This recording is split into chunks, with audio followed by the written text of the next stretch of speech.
यानंतर एक धक्कादायक बातमी डोंबिवलीतून आहे। डोंबिवली पश्चिमेतील फुले रोडवरच्या आनंदी कला केंद्राचा मूर्तिकार पळून गेल्यानं गणेश भक्तांनी आता संताप व्यक्त केलाय। जास्त गणपतींचं बुकिंग घेणाऱ्या मूर्तिकारावर लोड आल्यानं मूर्तिकार पसार झालाय। त्यामुळे ज्यांनी गणेश मूर्ती बुक केल्या आहेत ते गणेश भक्त आता हाताला मिळतील त्या मूर्ती घेऊन जात असल्याचं चित्र पाहायला मिळतंय। दरम्यान कारखान्यातील एका कामगाराला पोलिसांनी ताब्यात घेतलंय। आनंदी कला केंद्राच्या गणपती कारखान्यातून आढावा घेतलाय आमचे प्रतिनिधी सुरेश काटे यांनी। डोंबिवलीमध्ये धक्कादायक प्रकार उघडकीस आला आहे। डोंबिवलीतील आपण या कारखान्यामध्ये आहोत। या ठिकाणी वेगवेगळ्या पद्धतीच्या मूर्ती ज्या आहेत त्या बनवल्या जातात।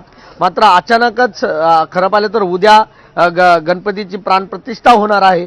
त्यामुळे गणेश भक्त या कारखान्यामध्ये आले, गणपती घेण्यासाठी आले। मात्र अचानकच या ठिकाणी हा मूर्तिकार जो आहे तो पळून गेल्याची माहिती मिळालेली आहे। त्यामुळे या ठिकाणी गणेश भक्त आले आणि त्यांनी मिळेल ती मूर्ती घेऊन या ठिकाणून ते गेलेले आहेत। नेमकं काय प्रकार घडलेला आहे? आपल्यासोबत एक गणेश भक्त आहेत। तुम्ही कशासाठी आला होता तिथे आणि तुम्हाला काय माहिती मिळाली? आम्ही इथे आलेलो, आमची पण मूर्ती बघण्यासाठीच आलेलो, पण आम्हाला पण आल्यावर इथे कळालं का बाबा जे मेन आहेत ऑनर इथले ते निघून गेले। त्यांच्यावरती असं ऐकायला समजलं आम्हाला का इथे लोड आला त्यांच्यावरती, का त्यांनी ओव्हरलोड बुकिंग केली। त्याचं नाव काय कळालंय की काय? नाव वगैरे काही पण कळालं नाहीये। बाकी माझा छोटा भाऊ होता, तो स्वतः रात्री चौकीपर्यंत जाऊन बघून वगैरे आला, पण त्याला पण तिथे काही कळालं नाही।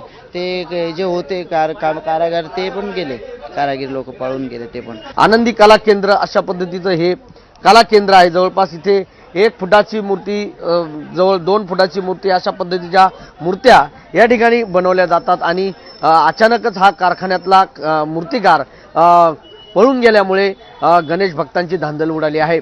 सुरेश काटे, एबीपी माझा, डोंबिवली। एक छोटासा ब्रेक घेतोय बुलेटिनमध्ये, पाहत रहा दुपारच्या बातम्या। थोडक्यात प्रस्तुत करते